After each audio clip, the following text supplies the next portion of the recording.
తెల్లవారే వెలుగు రేఖలా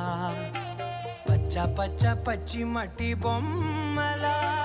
అల్లి బిల్లి వెన్న పాల నురగలా అచ్చ తెలుగు ఇంటి పూల కొమ్మలా